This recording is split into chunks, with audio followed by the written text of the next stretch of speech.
Alright, not too long ago, a comic book dropped that involved Wolverine fighting Spider-Man. Bloodlusted, of course, you had to have the bloodlusted in there. And the comic ended with Wolverine stabbing Spider-Man through the gut. And everybody's like, Wolverine shouldn't have won that. That should have gone to Spider-Man. Spider-Man is physically stronger than Wolverine. And it's like, I mean, I guess you could make that argument, but ultimately, it doesn't fucking matter because obviously the person who wrote the story clearly prefers Wolverine. There's tons of pages from comic books where Spider-Man is kicking Wolverine's ass, and it's sometimes made for comedic effect too. And this is basically the argument, and that's power scale. The act of taking two fictional characters, clashing them together because, oh, this person outran a fucking black hole and this person outran time and space and can punch people with the fucking density of a white dwarf star. Yeah, in the DC Sonic the Hedgehog crossover series,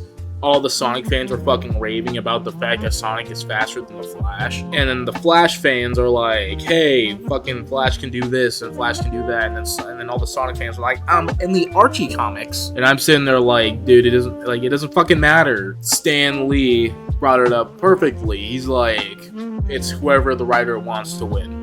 Now, don't get me wrong, it is fun, but the problem is that so many people online take it so seriously, it's fucking annoying. Especially when it comes to the anime community. Holy shit, the fucking anime community is just filled to the brim with motherfuckers like, Jujutsu Kaisen, Sozo's your favorite verse. He ain't beating Goku though. Guys, can we finally admit that Naruto is more stronger than your fucking verse? Luffy is a joke cartoon character in his 5th gear form, and that automatically means he wins his fight. Yeah, but Saitama is a full-blown gag character, okay? He can literally punch your fucking multiverse out of existence, okay? As I would debate, Saitama wins. But don't get me wrong, if you follow me on my TikTok page, you know that I love to fucking poke fun at the power scaling community by adding my 2 cents on it. I'm like, nah, Spider-Man wins. Spider-Man wins easy. And I just love power scaling in the sense of I love to rage bait fanboys. That's kind of like my big message. If you're gonna power scale,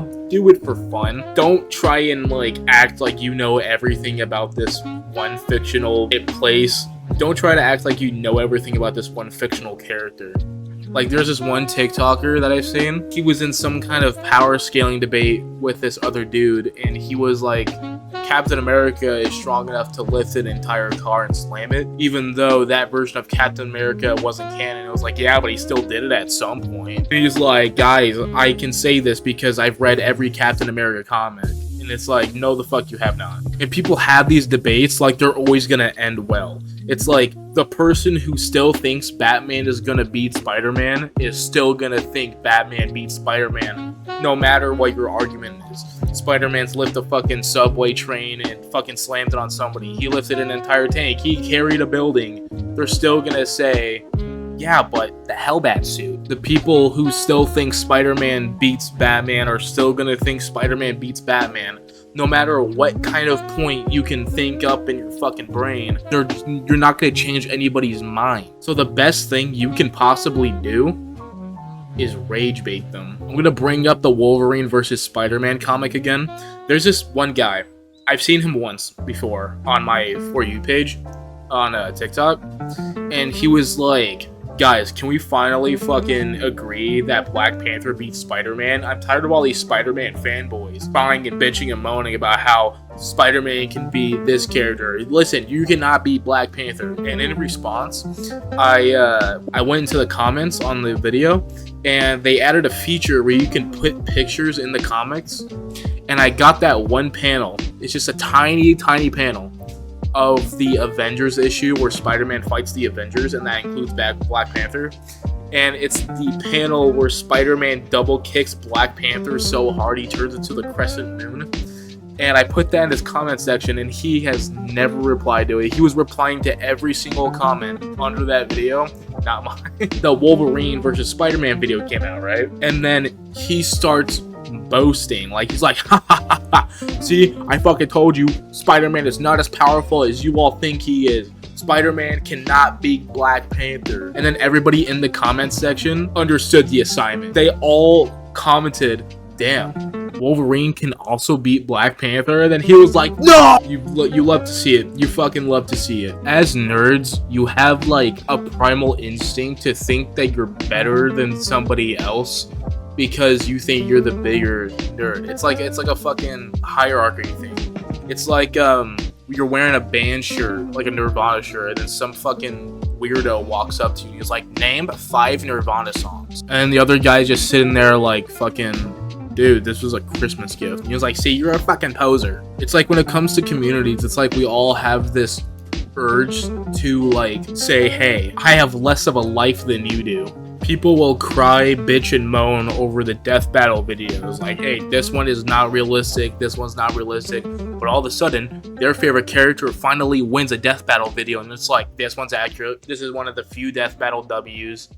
And it's like, buddy, they're just picking their favorites, okay? Sure, maybe this character has a feasible chance of beating this other character, but then all of a sudden, a comic book or a video game comes out where it's like a crossover and they fight, and then, oh, would you look at that, the other character fucking won. I actually remember this one time, Dragon Ball Super was coming out, and they were training for the, what was it? The Tournament of Power, and Krillin was training against Goku, right?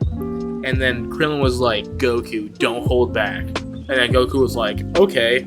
And they have a Kamehameha beam clash, and Krillin actually started beating Goku for a fraction of a second. The entire fan base blew the fuck up over that. They were like, no fucking way Krillin managed to hold his own against Super Saiyan Blue Goku. And it's like, will you guys calm the fuck down? It's servicing of the story, okay?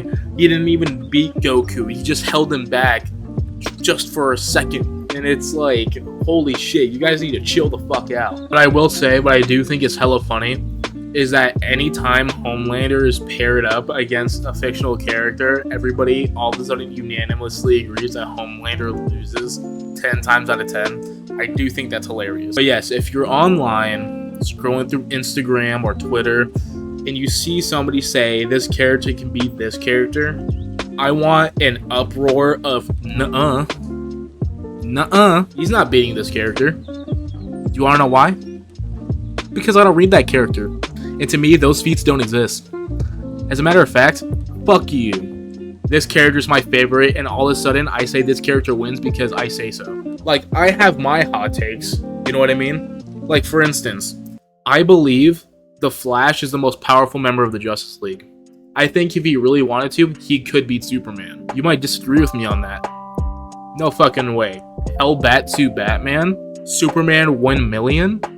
No fucking way. Wonder Woman? No way the Flash can beat those characters. I think he can. And if you think he can't, then all I have to say to that is, nuh-uh.